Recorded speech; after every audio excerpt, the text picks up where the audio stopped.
They taught you algebra, geography, and grammar, but did anyone ever teach you how to think when life falls apart? In a world flooded with information, but starving for wisdom, this one missing skill can change everything. You've been trained to chase success, avoid failure, and please the world. But what if the real power comes from unlearning everything and mastering your mind instead? Most people are reacting. Few are thinking. Fewer still are thinking with purpose. What if you could train your mind like a warrior sharpens his blade and become unshakable in any situation? Have you ever paused to wonder why we spend years in school absorbing facts, figures, dates, and formulas, yet no one ever teaches us how to think? We're taught what to know, but not how to navigate knowledge. In a world bursting at the seams with information, millions of opinions, breaking news, how-to guides, and endless advice, we often become like bowls overflowing with data, yet lacking a filter. No one hands us the lens to interpret, to question, or to apply wisdom to life's challenges. This video is your invitation to explore a forgotten tool, Stoic thinking. A way not just to think, but to think with power, with clarity, with purpose. Stoicism isn't some cold, ancient relic from a marble column. It's a living, breathing philosophy over 2,000 years old that still speaks directly to the storm inside your mind. Marcus Aurelius, a Roman emperor and philosopher, once said, "You have power over your mind, not outside events. Realize this, and you will find strength." That one thought, that your true power lies within, can flip your entire world upside down, or rather, right side up. Because once you master your thinking, you master how you face life. Pressure, failure, stress, doubt, they no longer define you. Instead, they sharpen you. Through the lens of Stoic philosophy, life becomes a training ground. Every obstacle, every stressor, becomes a tool and exercise for the soul. Stoicism doesn't remove life's problems. It gives you the mental armor to face them. And today, we're going to unlock 10 Stoic principles that will give you this armor, this lens, this power to think with wisdom. By the end of this journey, you'll not only understand what Stoic thinking is, you'll live it with more discipline, more calm, and more clarity than you've ever had before. So let's begin with the first key to Stoic thinking. Principle 1. Distinguish what you can control from what you can't. Think back to a time when you gave everything to something that still didn't work out. A job interview, a relationship, a creative dream. You poured your heart into it, your energy, your hopes, and still, it fell apart. And the first reaction? Self-blame, anxiety, frustration. But what if I told you that you were never meant to control the outcome in the first place? Over 2,000 years ago, the Stoic philosopher Epictetus revealed a life-altering truth. Your peace depends not on controlling everything, but on understanding what belongs to you and what doesn't. According to him, the key to serenity is this: separate what lies within your control from what doesn't. Only your thoughts, your judgments, your actions, those are yours. Everything else, the weather, the market, the opinions of others, they're not yours to hold. Let that sink in. It's not what happens to you, but how you respond that shapes your life. This single idea is like a guiding lighthouse. When storms crash into your life, failure, criticism, rejection, it's tempting to try and wrestle them to the ground. But that's a losing game. Instead, ask yourself, what part of this situation is mine to carry? That question is a gateway to freedom. Take the story of Sarah Blakely, founder of Spanx. Long before her billion-dollar brand, she was selling fax machines door to door. She had an idea, shapewear for women, that was functional and confidence-boosting. But when she started pitching manufacturers, she hit wall after wall, rejection after rejection. Most people would have quit, but not Sarah. Instead of obsessing over others' decisions, which she couldn't control, she focused on what she could. She taught herself design, researched fabric, personally visited factories when doors stayed shut. She built her own, her belief. I can control how much I prepare. I can control how well I execute. The result, Spanx not only revolutionized an industry, it became a global success story. You don't need to be building a business to apply this. Imagine you're dealing with a difficult boss or facing intense deadlines. You can't control their mood or the number of hours in a day, but you can control how you organize your schedule, how you react, how you communicate. That's where your power is. The more you shift your focus inward toward what is truly yours, the more empowered you feel. Anxiety shrinks. Stress doesn't disappear, but it transforms into purpose. Here's the irony. When you stop clinging to things outside your control, you become stronger within. You uncover hidden reserves of patience, adaptability, even joy. Instead of being knocked over by every challenge, you become the storm's captain. The Stoics weren't just talking theory, they practiced this principle in every part of life. And you can, too. When something goes wrong, don't ask why me, ask, what can I do right now? That question rewires your thinking. It pulls you out of victimhood and into leadership over your mind, your choices, your day. With practice, this mindset becomes automatic. Criticism no longer ruins your evening. Unmet expectations no longer spiral into self-doubt. You pause, you breathe, you reflect, you act with clarity. Imagine how powerful that could be in your daily life. A missed opportunity doesn't derail your confidence. A rude comment doesn't ruin your peace. You understand. They don't control you. Only you do. That is the first law of Stoic thinking. Master what's yours, release what's not. In doing so, you stop being a leaf in the wind and become the tree that stands in any weather. But we're just getting started. Now that you know where your control begins and ends, the next question is, how do you strengthen that inner control every day? That's what we'll explore in the next section.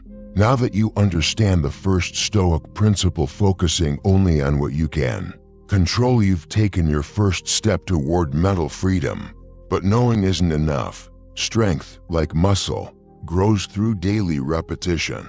And so, the second principle of Stoic thinking is all about habit, how you begin each day. Principle 2. Begin each morning with inner self-examination moment. You wake up is sacred. It's not just the start of your day, it's the start of your mindset. And your mindset determines everything that follows. So instead of rushing into the day, checking your phone, or letting your thoughts scatter, imagine beginning with a simple question. What could go wrong today? At first glance, that might sound like a pessimistic way to start the morning. But it's not. It's ancient Stoic wisdom at its most powerful.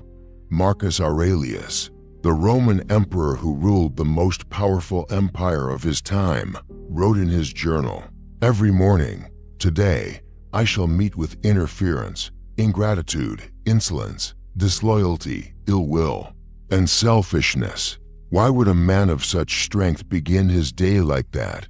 Because he knew that the mind, unprepared, is vulnerable, and the mind that prepares for adversity is unshakable. Think about it. If you walk into a room expecting it to be filled with kindness and praise, and instead receive criticism and coldness, you feel betrayed. But if you enter that same room already expecting resistance, and you still choose to lead with patience and grace, that is power. This is the art of negative visualization, not to dwell on disaster, but to anticipate challenge so it doesn't catch you off guard. You're not planning for disaster, you're planning for resilience. Let's ground this in real life. Suppose you're scheduled to give a big presentation at work. You've worked hard on the slides, You've rehearsed your speech, but you also know that the projector might fail, the mic could die, the audience might be distracted. So what do? You prepare not only your tools but your mind. You bring printed handouts just in case. You practice speaking without slides. You rehearse pausing with grace. You tell yourself, even if everything falls apart, I will stay composed. And guess what? If things go smoothly, you feel calm. If they don't, you feel ready. This morning habit of visualizing the worst isn't grim, it's liberating. It removes fear's sharp edge. Because when you've rehearsed failure, it can no longer surprise you. When your heart has already accepted difficulty, it doesn't tremble when it comes. Start small. Set your alarm 5 minutes earlier. Don't rush into emails or headlines. Close your eyes and visualize, not just success, but the interruptions, the detours, the people who might challenge your peace. Prepare not with dread, but with quiet acceptance. That mental rehearsal becomes your invisible armor, and over time, something amazing happens. The things that once terrified you, the tough conversations, the unexpected delays, the moments of awkwardness lose their power because you've already faced them in your mind. You've trained not to react with fear, but with presence.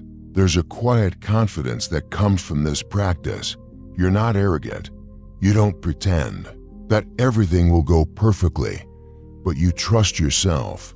You know that no matter what the day brings, you are equipped to meet it. This habit also helps you find the value in struggle, because when you stop expecting life to go smoothly, you stop seeing problems as personal attacks. You start to see them as part of the terrain, as natural as wind on a mountaintop. The obstacle doesn't block your path, it is the path. This was Marcus Aurelius's wisdom. Prepare your heart in the morning, and the world can't shake you. And in a way, that morning preparation is also a form of gratitude. You're acknowledging, I may face difficulty today and I welcome it as a teacher. That mindset invites strength, clarity, and resilience into every moment that follows. So what does this look like in daily life? You might have a stressful meeting ahead. You imagine your colleague being dismissive, your ideas being challenged. Instead of being blindsided by it, you rehearse your response, calm, direct, composed. You remember that their reaction is outside your control, but your words and your breath are yours. And when the moment comes, you carry that strength with you. Or maybe you're a parent facing another chaotic morning with your kids. Instead of hoping for smooth sailing, you rehearse the interruptions, the spilled cereal, the forgotten backpack, the tears, and you decide in advance to greet it with patience, to breathe before you speak. That's stoicism in action. Over time, these small moments add up. You stop being surprised by life's messiness, and because you're not surprised, you're not rattled. You move through the day with grace, not because everything went right, but because you did. Let this become your new morning ritual. Not scrolling, not reacting, but preparing. Sit quietly, visualize your day, not as a fantasy but as a training ground. Anticipate interruptions, welcome imperfection, and then commit to facing it all with composure. This is not pessimism, it's preparation. It's not gloom, it's grit. And when you master this mindset, every day becomes an opportunity to grow stronger, not in spite of the challenges, but because of them. The Stoics believed that true peace isn't found in escaping life's chaos, but in standing calmly inside it. That's what this second principle gives you: daily strength. And with that strength, you don't just survive the day, you elevate it. You shape it. You own it. So, before you start tomorrow, take those 5 minutes. Prepare your mind like a warrior sharpening their sword. Don your mental armor and step into your life with readiness, with intention, with grace. because the world will test you. But your response? That's entirely up to you. Now that you've begun to prepare your mind each morning, fortifying yourself against life's unpredictability, it's time to move deeper. The next Stoic principle isn't just about endurance, it's about transformation. It's about a radical shift in how you view the events in your life, especially the ones that cause you pain. Principle 3, Amor Fati, love your fate. It's easy to say accept what happens. That's been echoed by many philosophies, but the Stoics go further. They don't simply tell you to tolerate what life throws your way. They ask you to embrace it, to welcome it, even to love it. This is Amor Fati, Latin for love of fate. What if, instead of wishing things were different, you said, yes, this too belongs? What if you stopped resenting your misfortunes and started seeing them as vital brushstrokes on the canvas of your life? That's what Amor Fati is. It's not surrender. It's not giving up. It's choosing to say, this is mine. All of it, the pain, the joy, the loss, the love. I claim it. Nietzsche, the philosopher who revived this Stoic ideal, wrote, "My formula for greatness in a human being is Amor Fati, that one wants nothing to be different, not forward, not backward, not in all eternity." And while that might sound like an impossible mindset, history is filled with people who lived it. Consider Frida Kahlo. At 18, she was in a near-fatal bus accident. Her spine was shattered. Her body was never the same. But instead of succumbing to despair, she turned her pain into paint. Her canvases, bursting with color and emotion, told the truth of her suffering and her spirit. She once said, "Feet, what do I need you for when I have wings to fly?" That's Amor Fati.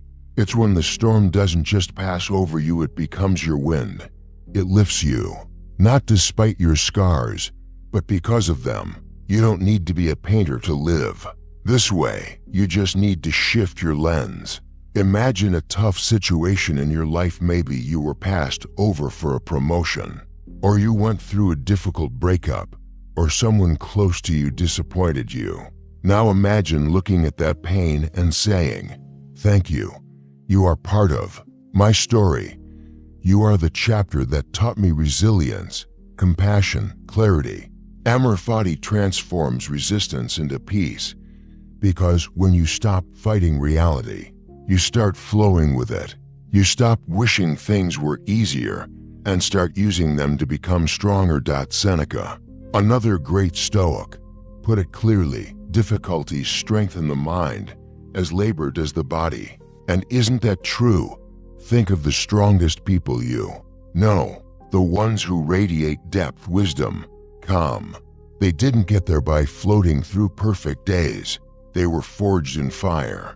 And instead of cursing the flames, they learned to dance in them. You can do the same.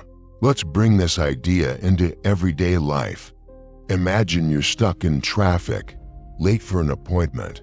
Your usual reaction might be stress, frustration, a string of curse words under your breath. But Amor Fati invites a different response. Breathe, smile, say to yourself, "This is part of my path."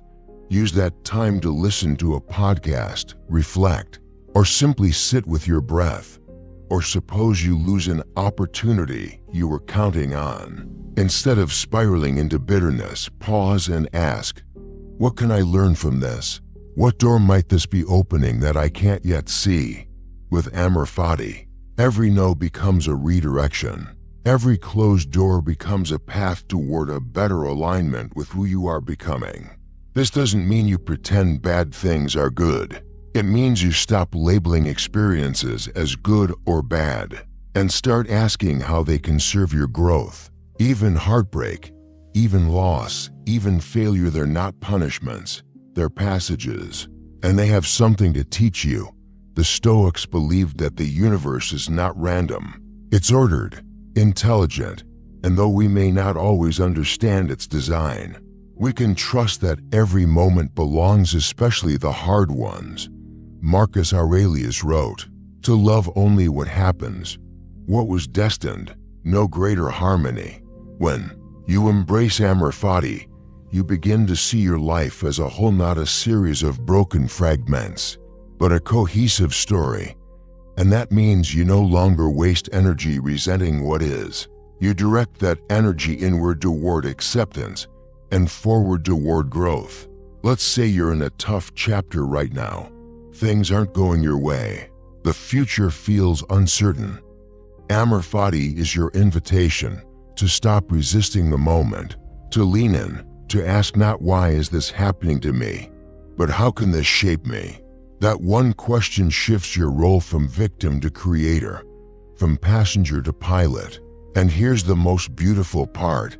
When you live with amor fati, you start finding peace in the exact place you used to feel pain. You stop wishing life would bend to your will and start bending yourself with grace. Life becomes not something to survive, but something to be fully, fiercely lived. So the next time hardship knocks, try this, welcome it, not with false positivity, but with quiet strength. Say to yourself, this too is mine. Let it mold you. Let it refine you. Let it teach you what no comfort ever could. Because amor fati is not passive. It's the most courageous choice you can make. It says, I do not run from the storm. I meet it. I learn from it. And I emerge with wings. This principle, when practiced, becomes a way of being. You don't have to wait for life to be perfect to love it. You love it because it's imperfect, because it's real, because it's yours. Amor fati invites you to trust the process, to hold even your wounds with reverence, to say yes to all of it. And when you do, you'll find something surprising. Your peace was never in the absence of problems. It was in your embrace of them. By now, you've begun to grasp that Stoic thinking isn't about escaping difficulty. It's about embracing it with clarity and strength. You've learned to focus on what you can control, prepare your mind each morning, and even love your fate. Now, it's time to learn how to apply all of that when emotions begin to take over. Because even the most powerful mindset can be swept away by a single moment of unfiltered emotion. Principle 4. Separate emotion from action. Lays face it. Anger, fear, sadness, jealousy. They don't ask permission. They arrive unannounced, sometimes crashing through the front door like a storm. They feel overwhelming, and they often demand an immediate response. But here's the truth the Stoics knew deeply. You are not your emotions. You feel them, but you do not have to act on them. And that right there is the gateway to power. Not the power to dominate others, but the far greater power to rule yourself. Imagine you're in a heated conversation. Someone says something that cuts deep. Your body tightens.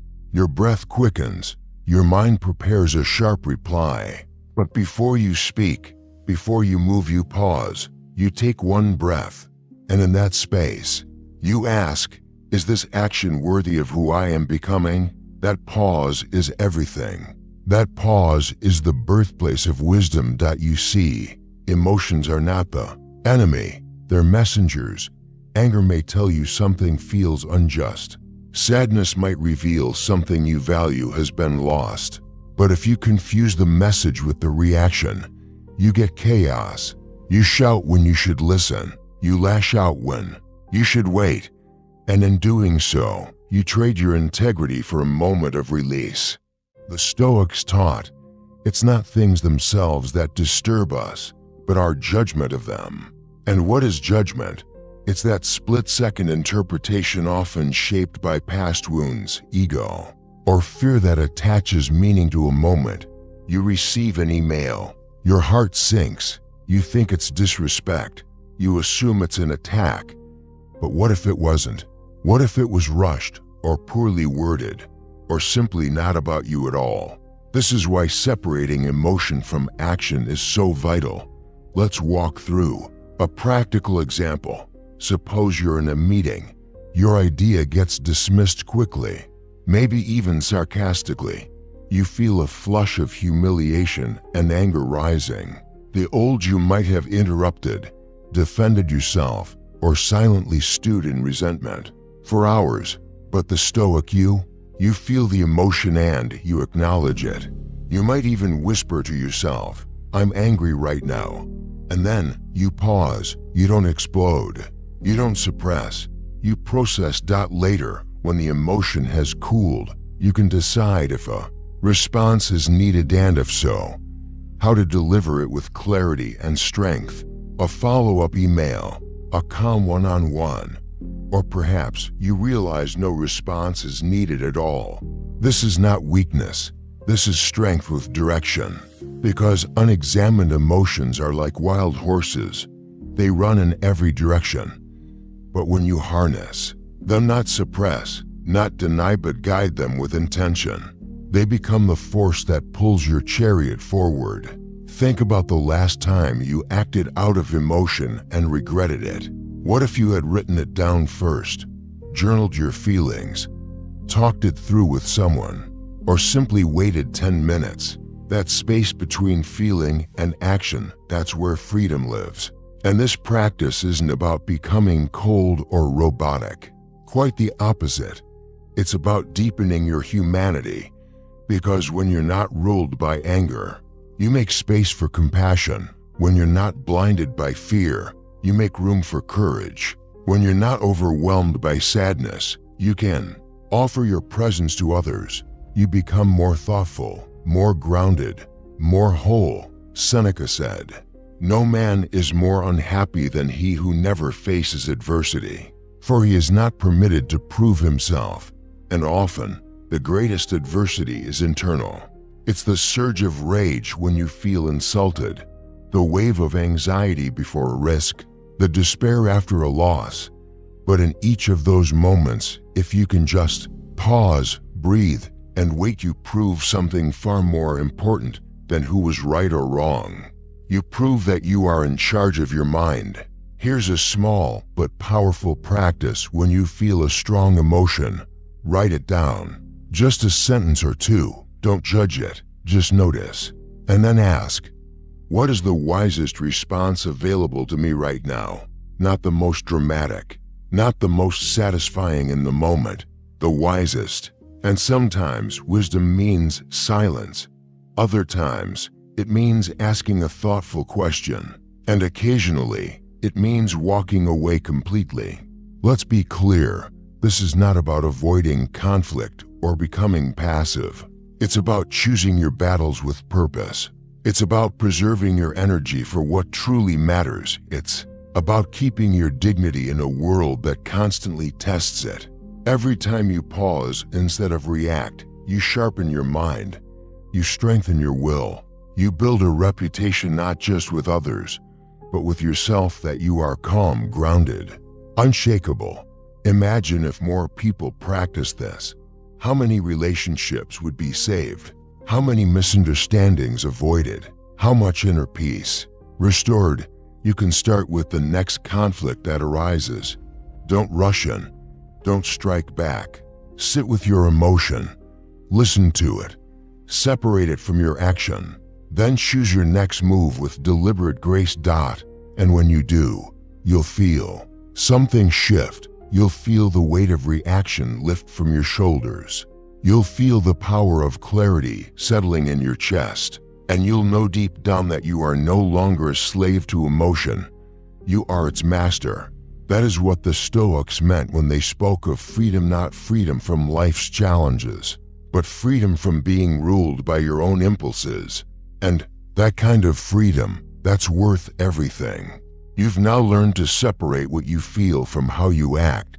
You've tasted the clarity that comes from responding rather than reacting. But what if I told you there was a deeper level of self-mastery, a space so subtle and powerful that most people overlook it completely? That space is silence. Principle 5.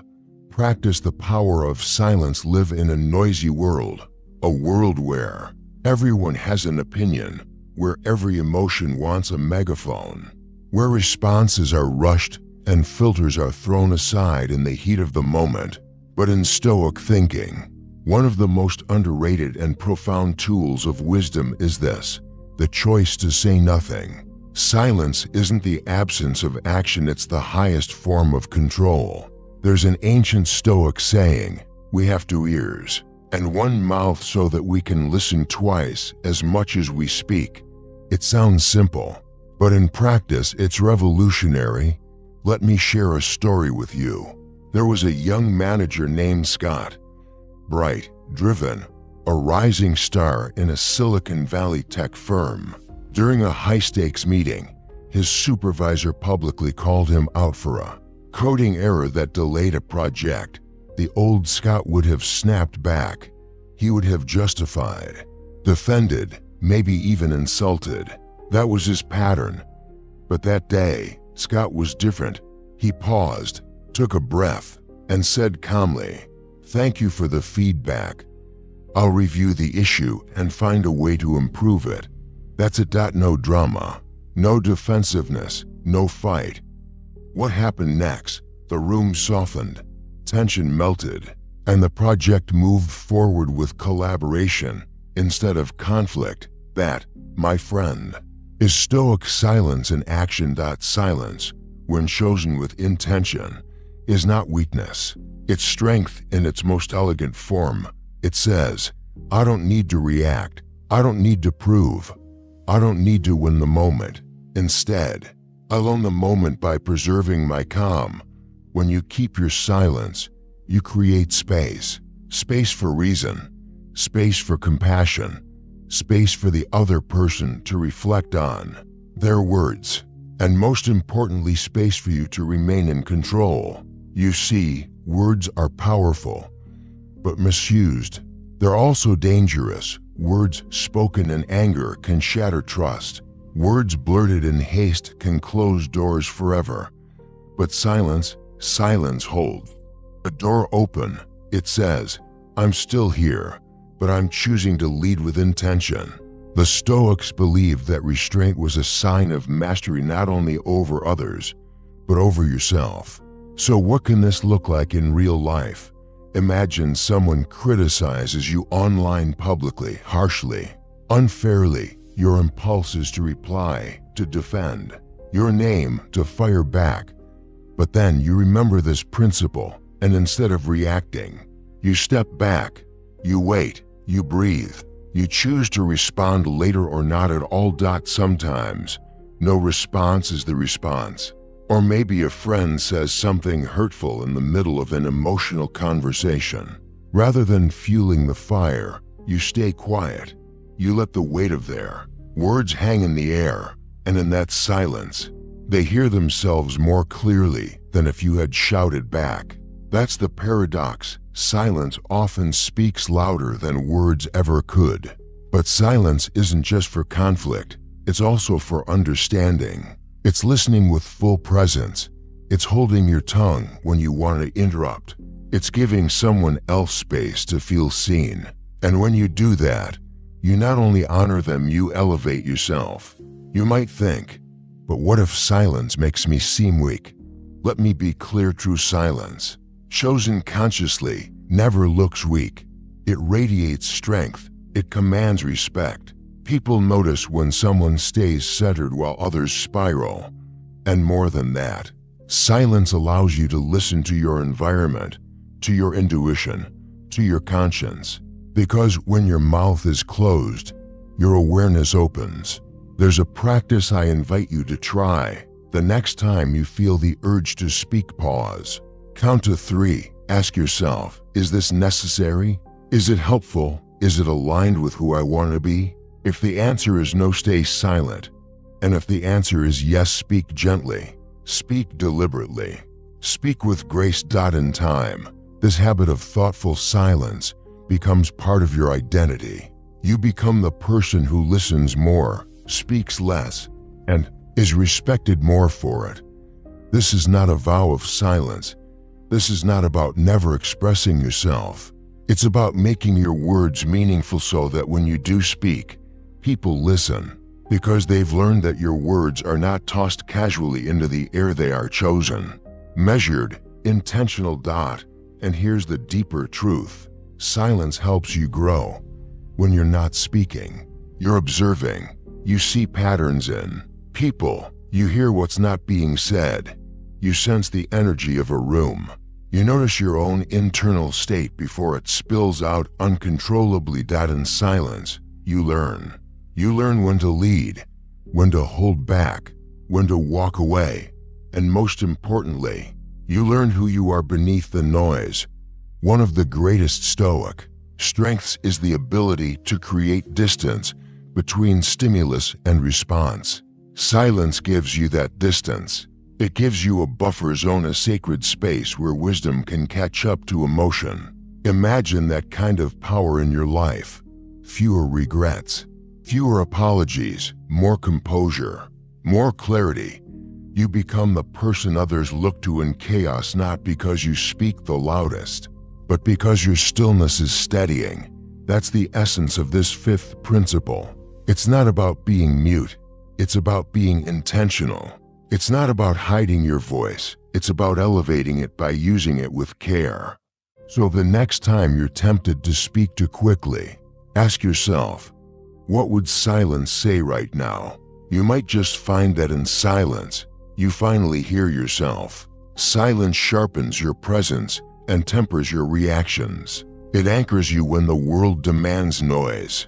But now we arrive at a deeper layer of Stoic wisdom, one that challenges your very relationship with time, control, and existence itself.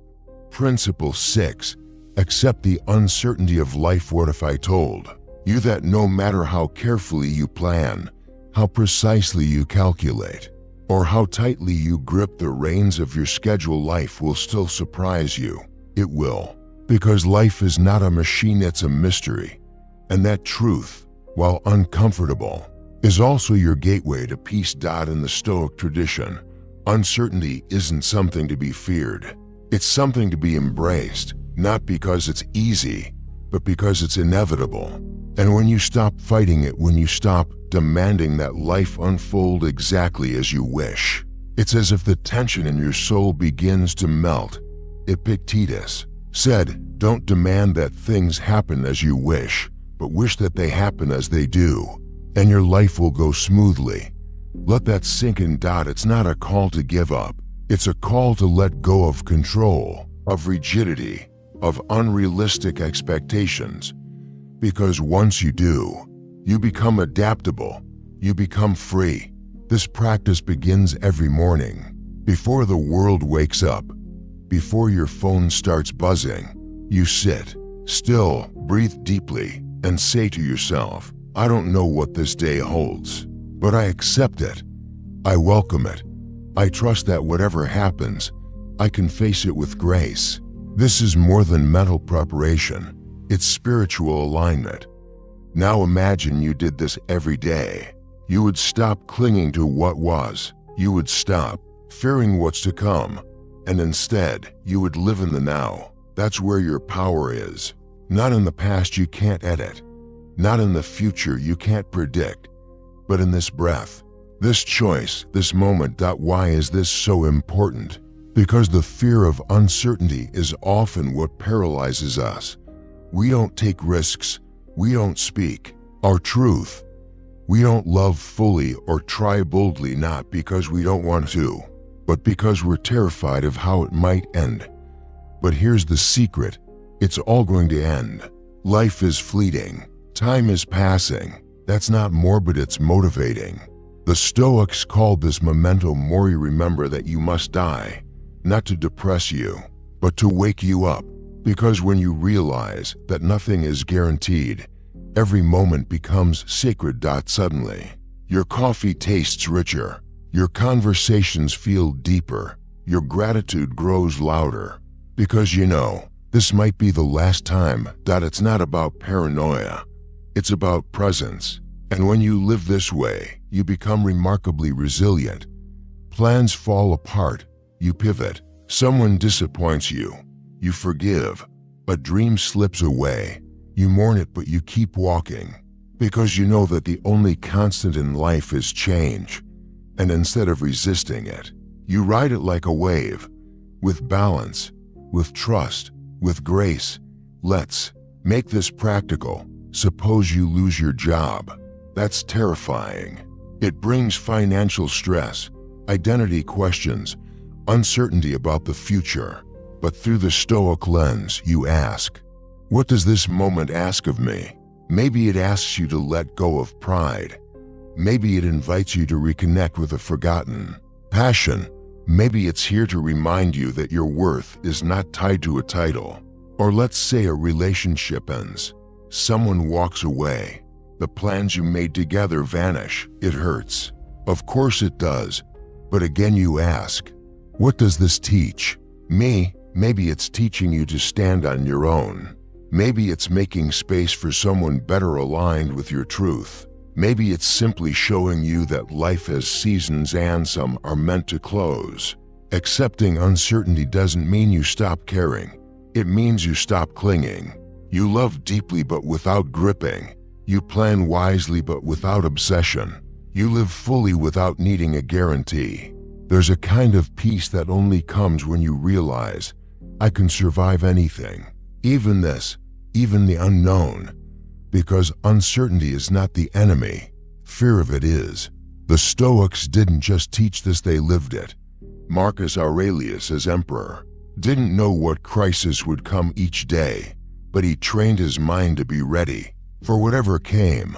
Plague, betrayal, war, he met each with calm, not because he had control, but because he had acceptance. You can have that too. Begin by practicing a daily meditation on impermanence. Each morning, ask yourself, what if today was my last? Who would I speak more kindly to? What would I no longer stress over? What would I appreciate more deeply? And then live that way, not recklessly, but intentionally. This mindset transforms how you handle setbacks. When the train is late, you breathe. When plans change, you adapt. When things go beautifully, you savor them knowing they are precious. Because they are fleeting. You become the kind of person who walks through storms with a steady gaze. Who doesn't crumble when life doesn't follow the script. Who carries calm into chaos. Not because life is easy, but because you are centered. That's what it means to accept uncertainty. It's not passive, it's powerful. It says, I trust life, I trust myself, and no matter what comes, I will face it with open eyes and an open heart. So today, breathe deeper, hold looser, love harder. This moment is all you have. And that, my friend, is more than enough. You've learned to let go of control, to prepare your mind each morning, to embrace suffering with love, to separate emotion from action, and to dwell in the power of silence. You've accepted the unpredictability of life. Now, let's turn inward once again, not to reject goals, but to transform how you pursue them. Principle 7. Set internal goals instead of external ones. Who live in a world that measures success with tape, money, titles, likes, applause, trophies. And we're told again and again, when you get there then you'll be happy. But you've likely discovered the truth by now. There's a moving target. You reach the goal, and another appears. You hit the number, and now it's not enough. Stoicism teaches a different path. It says, don't abandon ambition but redirect it. From outcome to process, from reward to effort, from what others see to how you feel inside. The Stoics asked us to focus on what is within our control. And what is more in your control than your intention, your daily practice, your effort, your integrity? This is the switch from external goals to internal ones. Let me show you the difference. Imagine a man named James. He's training to lose weight. He sets a goal, 10 kilograms in 3 months. At first, he's motivated. He counts calories, runs every morning. But then, a few weeks in, he hits a plateau. The numbers on the scale won't budge. Frustrated, he skips workouts. Eventually, he gives up altogether, not because he didn't care, but because the external metric stopped giving him satisfaction. But what if James had shifted his focus? What if instead of chasing the number, he set an internal goal to move his body every morning as an act of gratitude, to show up regardless of the mirror, to find joy in the breath, in the sweat, in the simple discipline of doing something hard and meaningful? That mindset changes everything. Now, every run becomes a victory. Every drop of sweat becomes a reminder. I am alive. I am trying.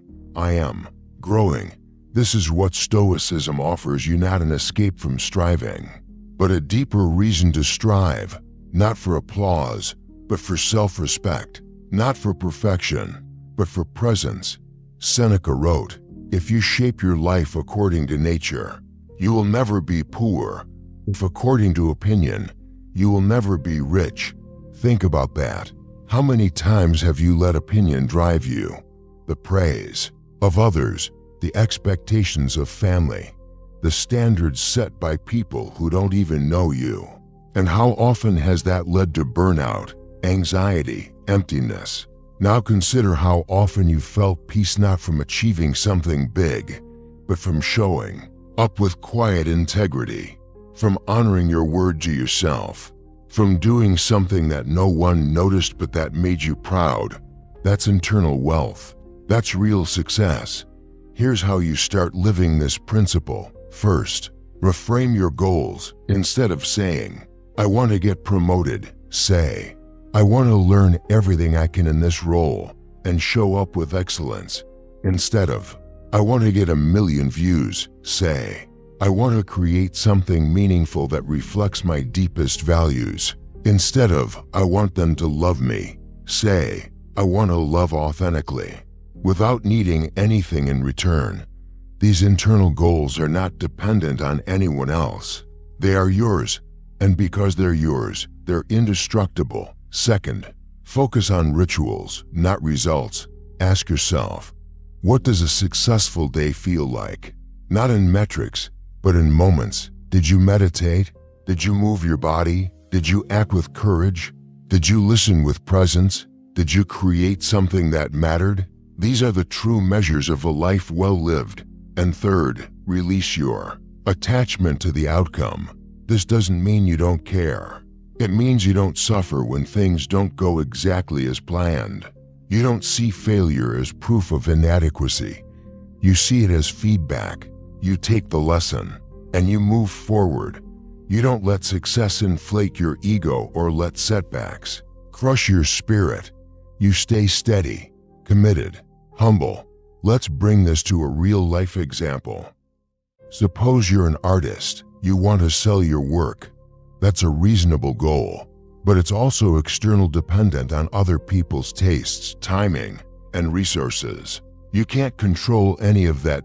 So instead, your internal goal becomes, create one piece each week that expresses something real. You focus on craft, on honesty, on courage. You share your work, not to get attention, but because creating is part of who you are. And when sales come, that's a bonus, not the source of your identity. The beauty of internal goals is that they don't fade with age. They don't disappear when trends change. They live with you, evolve with you, strengthen you. Because life will throw curveballs. You'll get rejected. You'll be misunderstood. You'll have days when nothing goes your way. But when your goal is internal, to live with truth, to act with virtue, to give your best effort, you never lose. This is what Marcus Aurelius meant when he wrote, "Just that you do the right thing. The rest doesn't matter." And if you live this way, you begin to feel something shift inside. You stop chasing. You start building. You stop proving. You start becoming. And ironically, you often achieve more because your energy is no longer tied to fear or ego. It's rooted in purpose. So today, take inventory of your goals. Which ones are rooted in the external? Which ones depend on things you can't control?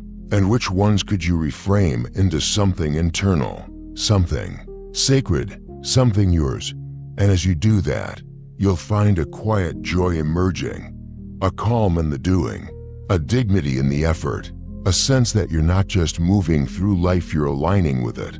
That's the Stoic way, and that's the kind of success no one can ever take from you. By now, you've trained your mind to focus inward on the discipline of your own thoughts, your choices, your daily efforts. You've discovered the calm of letting go and the strength of loving what is. But Stoicism is not just a solo journey. It's not just about becoming a fortress of self-mastery. There's another layer, one that elevates your inner growth into something greater than yourself. Principle 8. Prioritize community over the individual. At the heart of Stoic philosophy is a truth that modern life often overlooks. You were not born just for yourself. We are not isolated islands. We are part of a larger body, an interconnected web of people, purpose, and shared humanity.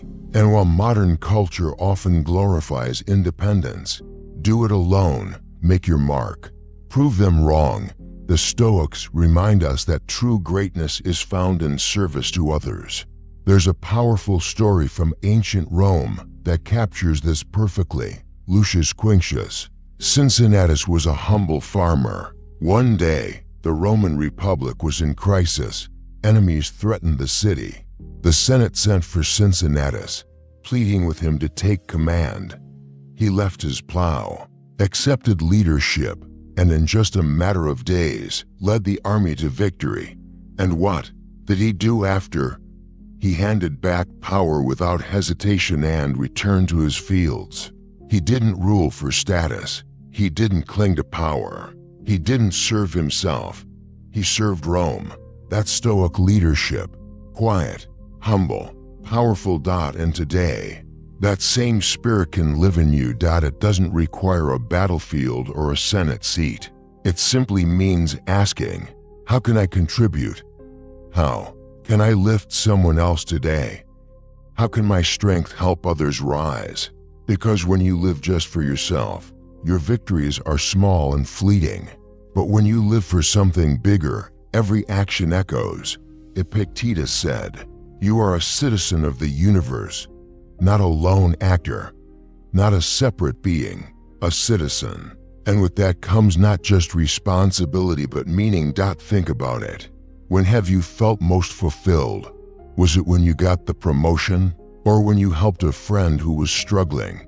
Was it when you hit a personal milestone? Or when you shared your knowledge and saw someone else succeed? Chances are, your most meaningful moments were the ones where you gave. Because giving of time, of kindness, of attention is what connects us. And connection is where life gains its richness. Let's make this practical. Start where you are. You don't need a platform. You don't need money or influence. You just need presence. Listen to someone, truly listen. Not with half your mind, on your phone, but with your full attention. That alone is a rare and powerful gift. Offer encouragement, not empty compliments, but words that recognize someone's effort, someone's courage, someone's growth.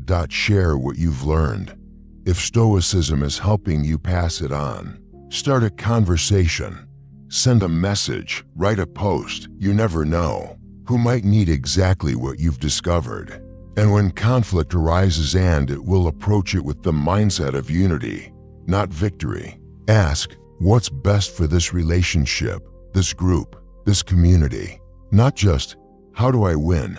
Because the Stoics weren't just wise, they were citizens. They believed in playing their part, in carrying their share of the burden, in strengthening the body they belonged to. Marcus Aurelius wrote, "What brings no benefit to the hive brings no benefit to the bee." If you harm others, you harm yourself. If you isolate yourself, you shrink your world. If you support others, you rise with them. And this is not just about morality, it's about survival. Look at nature. A single tree doesn't flourish alone. Its roots intertwine with others. Its seeds are carried by birds, by wind. Its life is sustained by the system it belongs to. So it is with us. We thrive when we support. We grow when we give. We heal when we connect. Now, let's address a misconception. Prioritizing community does not mean abandoning yourself. It doesn't mean becoming a doormat or losing your identity. It means aligning your personal growth with the greater good. It means becoming strong not so you can dominate others, but so you can serve them more powerfully. It means taking care of your own soul so you have something true and whole to offer. And the beauty of this principle, it creates a ripple effect. When you act with generosity, others are inspired to do the same. When you speak with kindness, it softens someone's day, and they carry that forward. When you lead with humility, it gives others permission to lead from love instead of ego. In this way, your choices matter far beyond what you can see. You become a builder not just of your own life, but of a better world. Even a small act can change everything.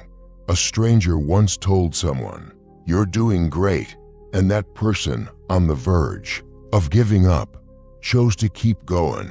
You never know when your words, your presence, your example will be the turning point in someone else's story. And isn't that what we all want? Not just to grow but to matter. Not just to survive but to leave something better behind. This is the gift of community. This is the Stoic call to citizenship, not just in your city, but in your family, your friendships, your workspace, your world. You're not here just to chase personal wins. You're here to be part of a larger human story. So today, as you move through your life, ask yourself, who needs support right now? Where can I lead by example? How can I turn my strength into service? And then do it, quietly, humbly, consistently. That's how Stoicism becomes not just a mindset but a legacy. Because the world doesn't need more noise. It doesn't need more self-promotion. It needs people who are willing to rise and lift others as they do. Be one of those people. Live not just for yourself. Live for us. So far, we've explored how Stoicism can transform the way you think, feel, and connect with others. You've learned to center your goals around what you can control, to lead with silence and wisdom, to live not just for yourself but for the community. But now, the path deepens and it turns sharply inward again, because this next principle isn't about what you say or even what you do. It's about what you choose to endure. Principle 9. Embrace voluntary discomfort to live in a comfort-driven world. One tap delivers food. One click brings entertainment. One swipe fills the silence. And while convenience has its place, overindulgence can quietly dull your strength. You see, the human spirit wasn't designed to be coddled. It was forged to grow under pressure. And if you avoid every hardship, shield yourself from every discomfort, you don't protect yourself, you weaken your resilience. The Stoics knew this. That's why they practiced voluntary discomfort, not because they enjoyed suffering, but because they understood that strength isn't something you discover in comfort. It's something you build through adversity. Seneca, the Roman philosopher and advisor to emperors, would occasionally sleep on the floor, wear simple clothing, and eat plain food. He had wealth, but he trained his mind not to depend on it. Why? Because he knew that if life stripped everything away, he'd still be able to stand. That's the lesson. If you can learn to befriend discomfort, you become untouchable. Let's make this personal. Have you ever taken a cold shower? It's jarring. Your body resists. Your breath shortens. But if you push through even for just 30 seconds, you emerge feeling sharper, stronger, more alive. That's not just physical. That's psychological. You told your mind, I can do this. You faced something unpleasant and didn't flinch. Now imagine applying that to other areas of life. You step into a difficult conversation instead of avoiding it. You resist the pull of procrastination and sit down to do deep, focused work. You fast for a few hours to train your discipline, not for weight loss, for self-mastery. Each time you push your edge, and each time your edge expands. Voluntary discomfort is not about punishing yourself. It's about preparing yourself. Because the truth is, life will bring discomfort, illness, loss, rejection, failure. You don't get to control that, but you do get to choose whether you meet it as a stranger or as an old friend.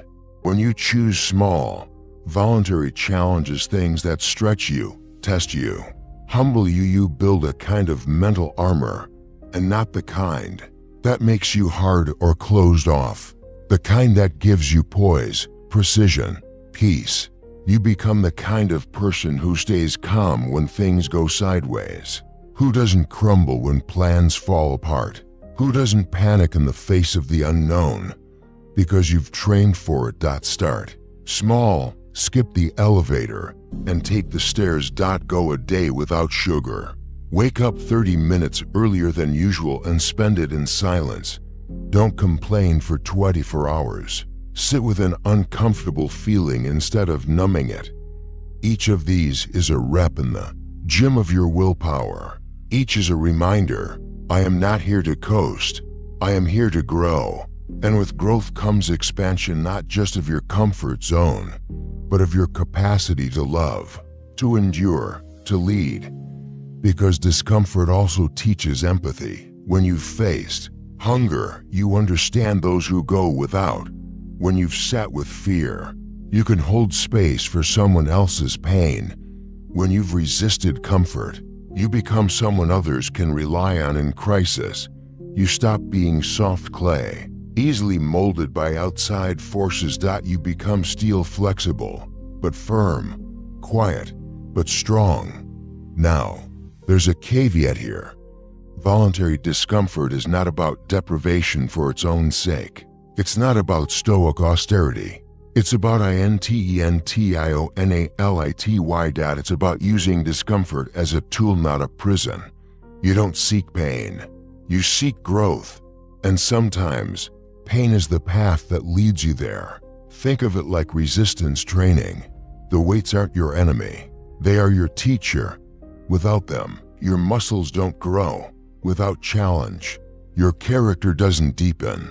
So the next time you're faced with a choice between easy and hard, pause. Ask yourself, what would the stronger version of me choose? Then choose that. Let it be your habit. One small challenge every day. And over time, you'll notice something incredible. You don't just endure hardship. You welcome it, because it no longer frightens you. It frees you. Frees you from the addiction to comfort. Frees you from the illusion that ease equals peace. Frees you from the fear that life's storms will sink your ship. Because your ship, you built it in the rain. You forged it in the cold. You tested it in the wind. So now, when the real storm comes, you're not afraid. You smile, because you're ready. That is the power of voluntary discomfort. That is the quiet, inner strength of the Stoic. Not flashy, not loud. Just unwavering. At this point, you've awakened parts of yourself that may have slept for years. Your resilience, your clarity, your capacity for self-discipline. You've embraced discomfort, chosen internal goals, and discovered strength in silence and uncertainty. But what if I told you that growth doesn't end once you feel strong? That mastery isn't a final destination, but a cycle. This final Stoic principle will show you how to stay sharp, not just today, but for the rest of your life. Principle 10. Continuously check and adjust your thinking. Mind, like a sword, grows dull without maintenance. Even the wisest person, if left unexamined, can drift into bad habits, stale assumptions, emotional traps. That's why the Stoics urged not only reflection, but ongoing reflection, a constant refining of thought. The ancient warrior Miyamoto Musashi captured this spirit perfectly. After surviving countless battles, he would sit alone by firelight, journaling his mistakes, analyzing his victories, not to punish himself, but to understand himself, to evolve, to stay awake.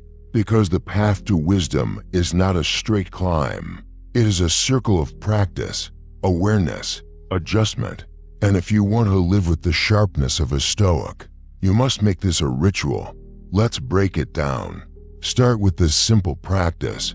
Each week, maybe every Sunday evening, set aside 10 quiet minutes. Take a journal, a notepad, even a voice memo, and ask yourself these 3 questions.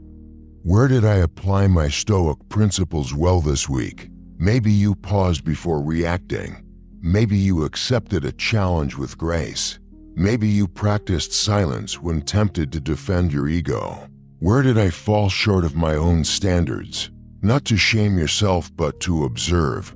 Perhaps you chased an external reward, reacted emotionally, clung to control, let fear guide your choices. What can I change this week to improve? Maybe it's a shift in how you approach mornings, or how you respond to criticism, or simply how you speak to yourself when things go wrong. This isn't about perfection. It's about progress. It's about treating your own mind the way a skilled craftsman treats his tools, with respect, with care, with continual refinement. And over time, this habit of reflection becomes a compass. You stop drifting. You catch yourself before old patterns take root. You begin to feel the difference between automatic thinking and authentic thinking. Here's another simple tool. Keep a Stoic log. Every day, write down one quote that struck you, one challenge you faced, and one insight you gained. Over weeks and months, that log becomes more than notes. It becomes your mirror, a map of your journey, a testament to your growth. And if you ever feel lost, you can return to it. See how far you've come. Reconnect with your inner compass. The great Stoic minds knew that unchecked thoughts grow wild. Like an untended garden, they get tangled in weeds: ego, fear, distraction, desire.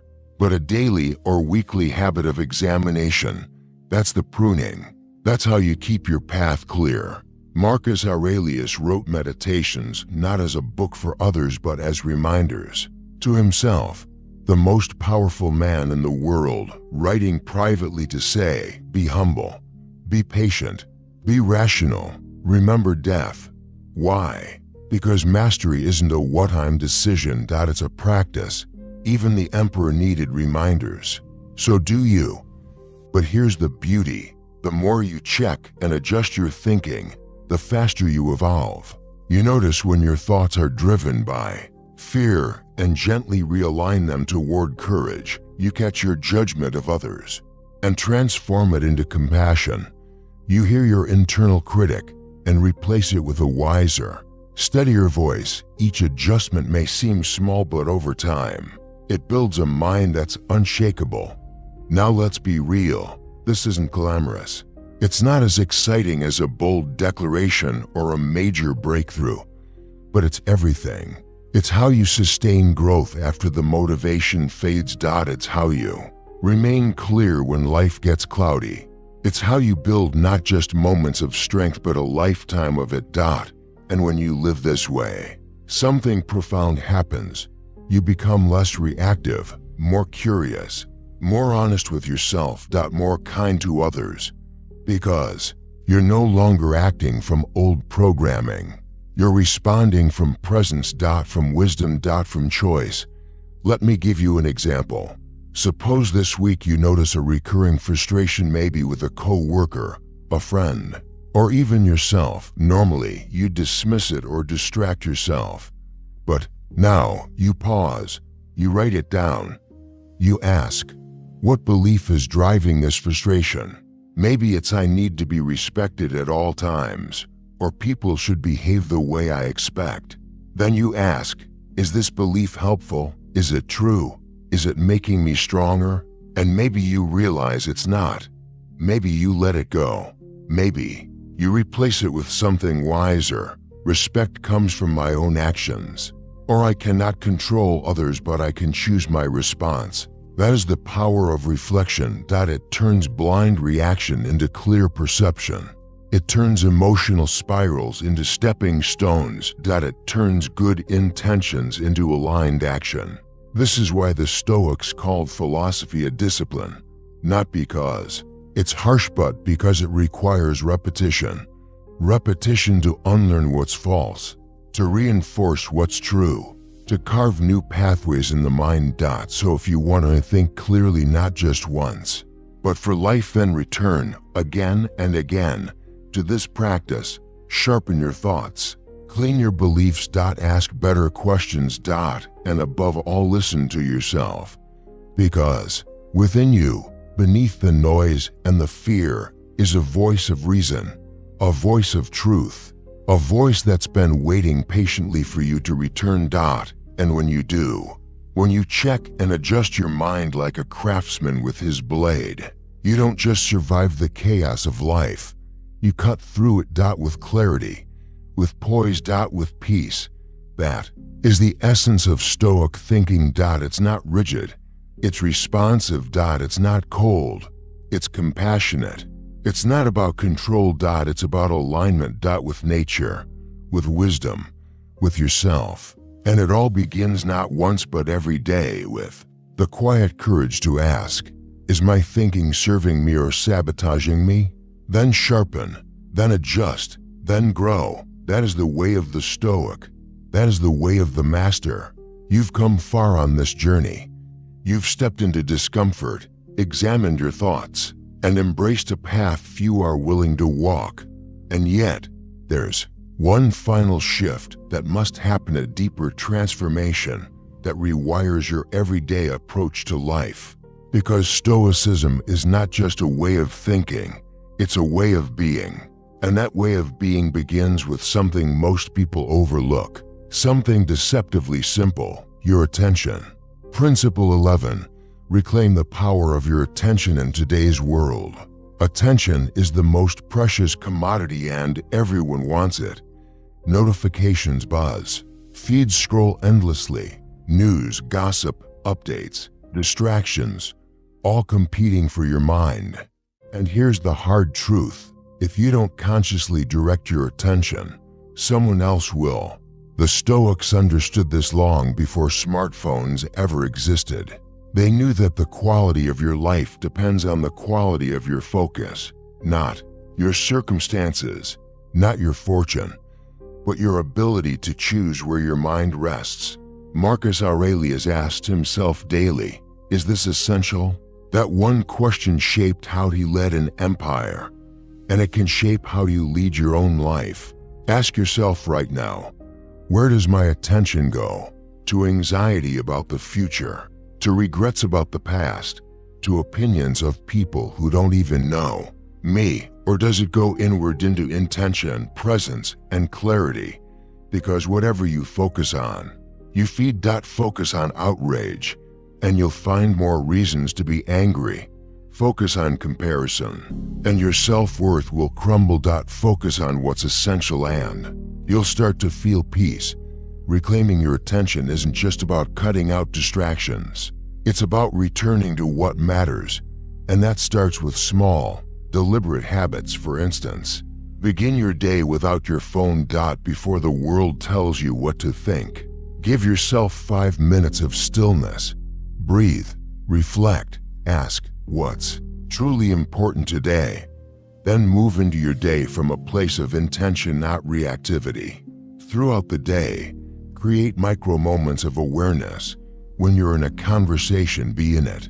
When you're working, work fully. When you're eating, eat with gratitude. These aren't grand actions, but they lead to a grand life. Because most people don't ruin their lives through big mistakes. They leak their lives away moment by moment, scroll by scroll, thought by thought, into things that don't matter. The Stoic doesn't let that happen.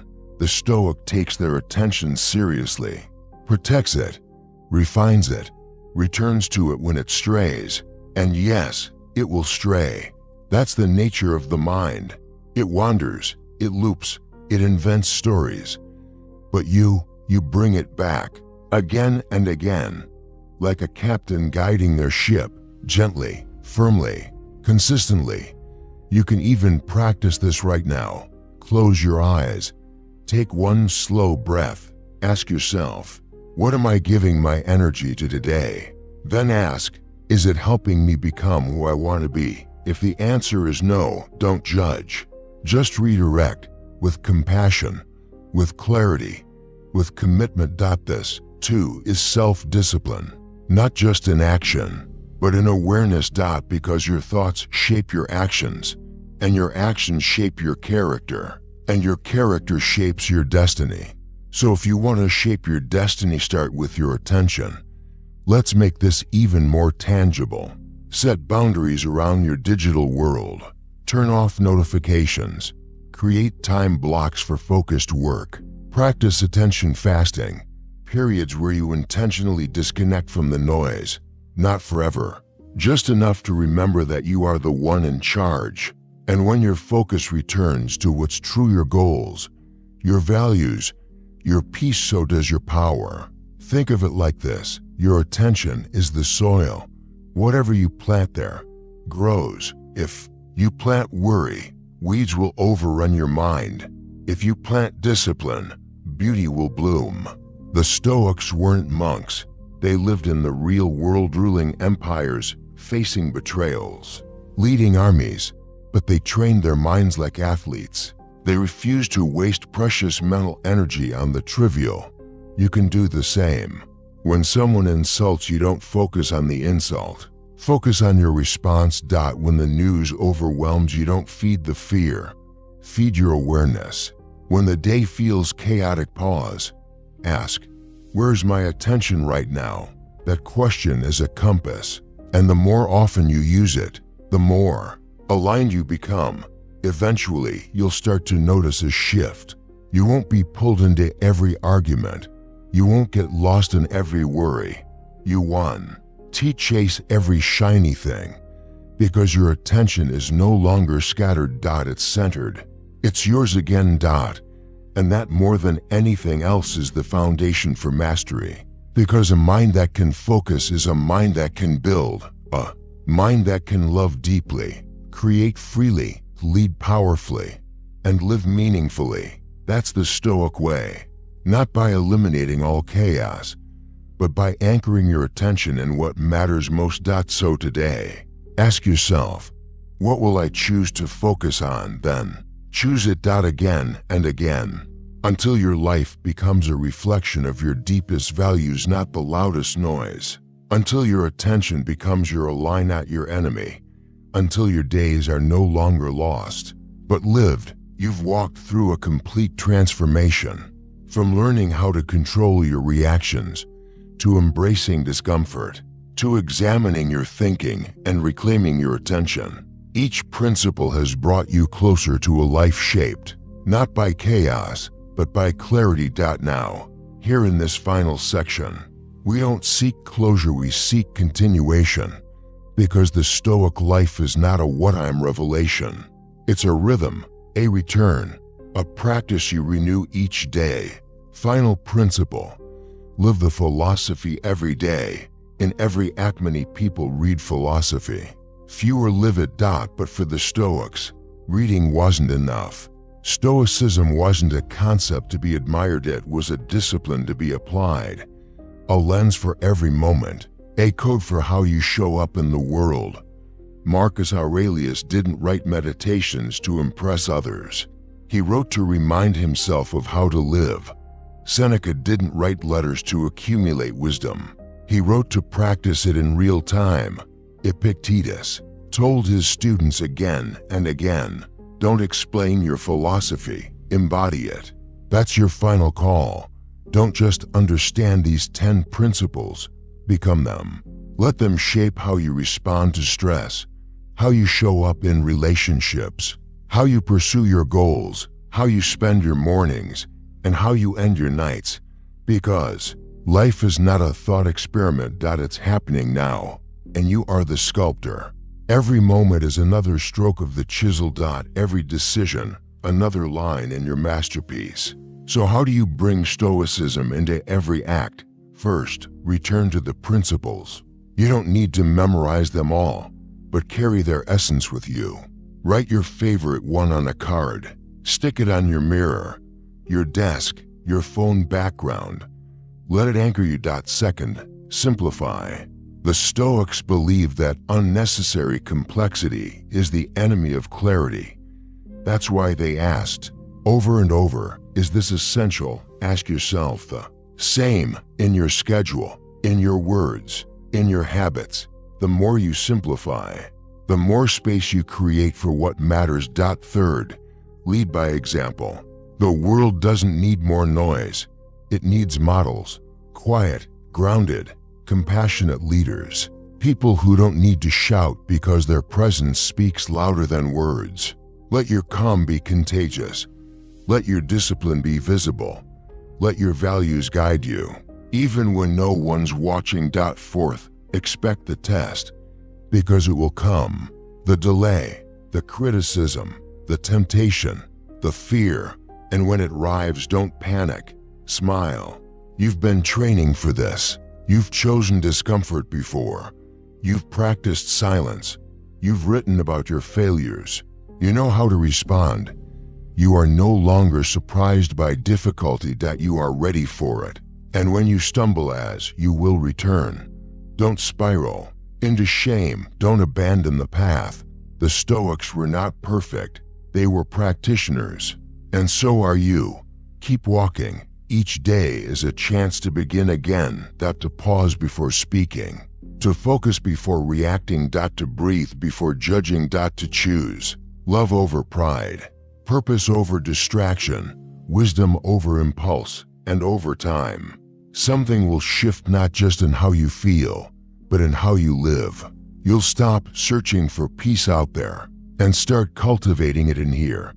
You'll stop asking, why is life doing this to me? And start asking, how is this shaping me? You'll stop fearing failure because you'll realize that failure is just feedback. And in all of this, you'll become something rare. Not someone who avoids the storms of life, but someone who can walk through them, calm, clear, composed, a lighthouse, a warrior of thought, a quiet master of your inner world. Let's summarize the journey. You've learned to control what you can, let go of what you can't, prepare your mind every morning. Love your fate, even the hard parts. Separate emotion from action. Choose silence over reaction. Embrace the unknown with trust. Set internal goals over external praise. Live for the community, not just yourself. Practice discomfort to build resilience. Reflect, adjust, and sharpen your thinking. Guard and direct your attention wisely. Live the philosophy every day, in every act. These aren't ideas for your bookshelf. They're tools for your life. Use them. Sharpen them. Pass them on. The world is full of noise, ego, and distraction. But you don't have to be.